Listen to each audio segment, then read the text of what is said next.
Oh, stand by your beds, because Elton Mouna is here for the latest hospitality news. Meanwhile, somebody who is a regular feature on our Friday shows is Elton Mouna, and he is not only back, but he's in the studio with me. Elton, good morning. Good morning to you, Mr. James Max. Yes, indeed. So you bought some samples, and by the way, if people want to see what you look like, because they may or may not be watching the television, and of course, if you want to tune in now, you can do so. We're on Sky 522, Virgin 606, Freeview 237, Freesat 217, or via YouTube, or the Talk TV app. But I have just tweeted a picture where I still have my blue tick at the James Max, and there's a picture of you and me. I've got my marigolds on, and there appears to be some samples there, but I'm assuming it's not to samples that we must go first. Well, let's go to samples first, yes. Oh. Yes. Do you want to go to? I do. Oh, okay. Because I am shocked. Oh, you're shocked? I'm shocked. Right. In fact, I'm probably more disappointed than shocked. It's a bit of both, a bit of a combination. I was in a pub, went to a pub, not a million miles away from here, Covent Garden. Yes. And I ordered a bottle of this. This is Blue mineral water. So you didn't want just tap? No, I wanted a bottle of sparkling mineral water. Oh, yeah. How much do you think I was charged for that bottle? £3. £4.25p for that bottle in a very unremarkable Covent Garden pub, corner pub. £4.25. That is daylight robbery. It is absolutely atrocious. I mean, if it was Evian, you know what Evian spells backwards? Naive. Correct. Well, I think they're very naive to be charging £4.25 for that bottle, because it's just... So can I just explain that mineral water in this particular pub works out more per gulp than lager? Oh. How can that be right? It isn't. Well, it isn't. So in jar number one, that is mineral water. That is a gulp size, 25 mils of mineral water. Okay, right. That will cost you how much will it cost you? It will cost you 1.21p. Okay, for that. If you look at the second jar, that is Peroni. This looks like a urine sample. That is Peroni. Oh, it's Peroni. It all ends up as urine. That Peroni will cost you 1.28. That will cost you 1.28 pence. So lager is more expensive than mineral water. Okay, right. I thought we were going to have a lovely... That is how much do you think that will cost you in terms of mineral water? What is that quantity there going to cost you? Oh, it depends where you go. I mean, in this particular pub. Oh, I see. Blue mineral water. Well, there's a couple of quid. £1? Yes. That's costing you £1. That's £1. James, I'm being serious, actually. It's this pub is charging... I thought you were going to get me to try some delicious things. And this pub, Mr. James Max, is charging more for mineral water than it is for lager. And if the industry keeps doing this, it is going to explode like Elon Musk's blooming space rocket, because it's just...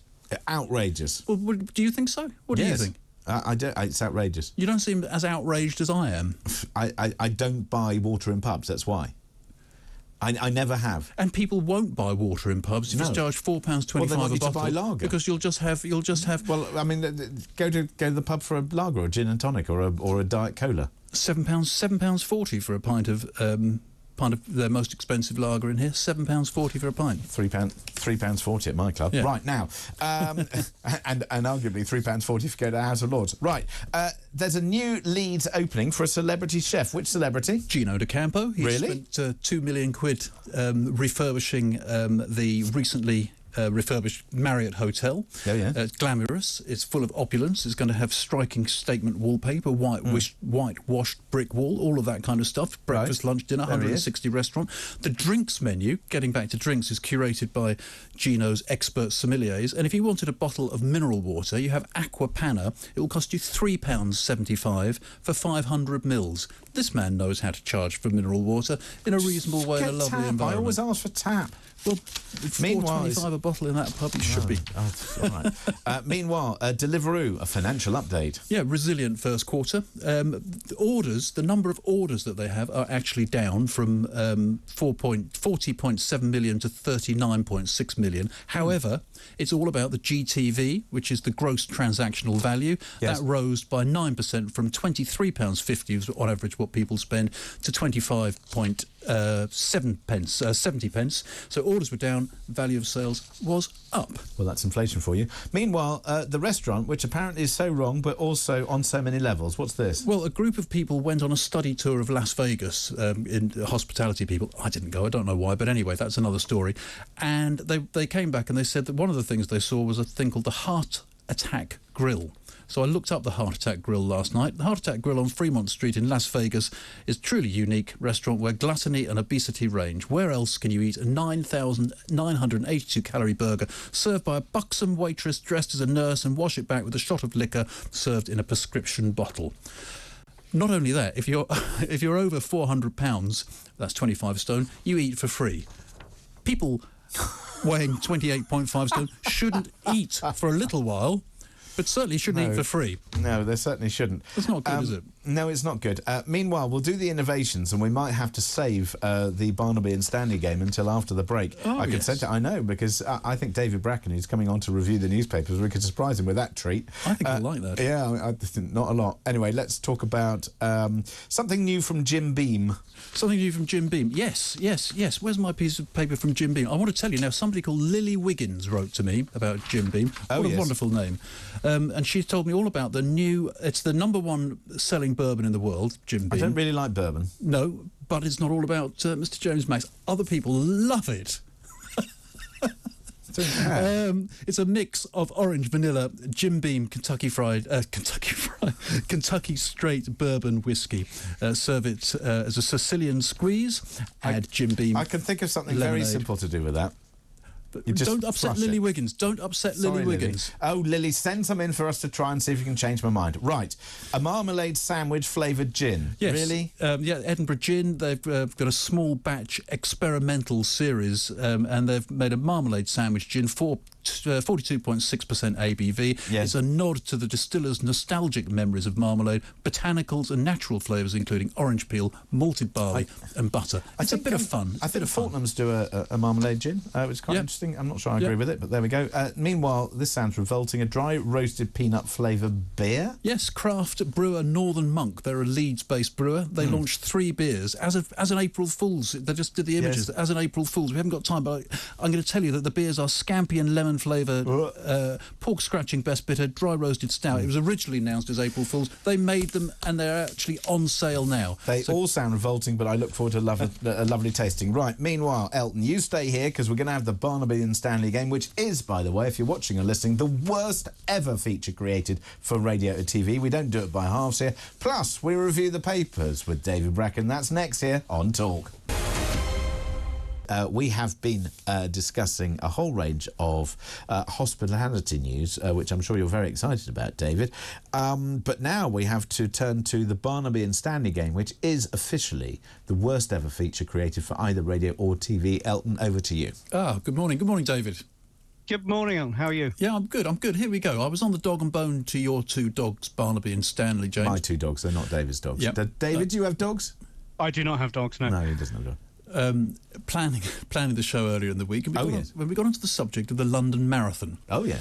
They knew quite a lot about it. They knew it was the 43rd running of the event. But I asked them... Did they comment on whether or not Just Stop Oil should get involved and try and protest at the London Marathon? We didn't. I felt that we were going to start talking about that, but I changed the subject. No, but they did discuss that with me last night. Oh, right, okay. They're very cross about it. Yeah, I could imagine, actually. Yeah. They're quite opinionated sometimes, but I asked them which supermarket cake is running in the London Marathon on Sunday. Right. And I gave them 3 choices. Yes. David, so if you could help and work out which one it might be. So is it A, the Lidl Cuthbert the Caterpillar cake? Oh. B, Marks and Spencer's Colin the Caterpillar cake? Or C, Sainsbury's Wiggles the Caterpillar cake? Now, Stanley, he was straight in there, very, very sure. As he normally is, he went with Wiggles the Caterpillar cake. Barnaby thought long and hard, as he always does, and he went for Lidl's Cuthbert Caterpillar cake. But who was right, David? Was it Stanley with Wiggles, Barnaby with Cuthbert, or were they both wrong, and was it Colin? Well, we've covered the copycat cake story before, haven't we, James? Yes. We have. I think that I think it must be the M&S cake. So I think both the pups are wrong on this one. I think it's the M&S cake is running. You think they're both wrong? I'm going to interject here on the basis that I can. And I'm afraid Barnaby tipped me off because I think he felt sorry for me that I got it wrong on so many occasions. And I was having... I didn't say anything. No, I gave you a look. That was all. Yeah. So he did tell me, but I think there may be an error in some of his judgments. But anyway, we'll come on to that. We'll see whether Barnaby has in fact told me the truth. But I'm going to go with Barnaby in the sense that it's one of the German retailers, but I think he might have mixed them up. Okay. Right, the 43rd London Marathon takes place on Sunday. 50,000 runners will be hot-footing it on this 26.2-mile race. Expect to hear the crowds of thousands cheering, but expect them to go absolutely crazy when 3 supermarket colleagues who are hoping to raise £100,000 for Teenage Cancer Trust passed dressed as a caterpillar cake. Cuthbert, the Aldi caterpillar cake. So well done, Barnaby. So it wasn't Lidl then? No, you said Barnaby, Cuthbert. Yes, Cuthbert, from Aldi. From Aldi. But you said Lidl before. Well, I think we'll have to get Dave, the producer, to He has. check. Oh, I did, yeah. Well, this is why it's the worst game on TV and radio. Absolutely. Anyway, you're all well wrong. Done, Barnaby. I'm right, you're wrong. Oh, no, Barnaby was right. James, you're right. Yeah. David, you're not right. No, David, Stanley you're wrong. was wrong. No, Stanley was wrong. Elton was wrong. Everyone was wrong. Barnaby was I think we can all agree that radio's the winner. But what we can do is, if we want to give to Aldi's Just Giving page... Absolute shambles. We could do. Dan Ronald, Oliver King and Graham Hetherington are the people who are going to be running as that cake. And there's a lovely picture of Cuthbert, the Aldi cake. You've just seen it there on your screens, and you can support them. I think it's a great cause. I'm so sorry I said little. That's all right. No, it's Aldi. I know. I like both of the German retailers. Yep. They're both very good. But no, Barnaby got it right for once. Yes. I mean, he's very old. Yeah. He's 15 and a half years old. So have to see how long he lasts. Have to do it from heaven soon. Doggy heaven. Anyway, David, can you now see why that's the worst ever feature created for either radio or television? That's quite a high bar, but I think you've cleared it. Yeah, no, cleared it by some I did put little there. That's terrible. That is. That's almost a sackable offence, but it's so bad.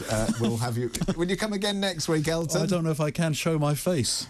No. Well, so we'll do it down the line then. Yeah, we'll do it down the line. That's an absolute shambles. But I love it. And that's why we keep this feature. Was indeed my late brother's favourite feature on the radio, and he would have loved today's absolute... I was going to say car crash. That's what we're going to say. There we go. The Barnaby and Stanley game returns next week. I can hardly wait. Meanwhile, we will take a look at your calls and comments on the House of Lords plotting to block the Rwanda flight law, and also what's the point of the upper house. We'll be talking about that, and the stories that David's picked from the papers. Elton, thank you very much indeed for that. That's absolutely splendid. That's award-winning radio and TV right there.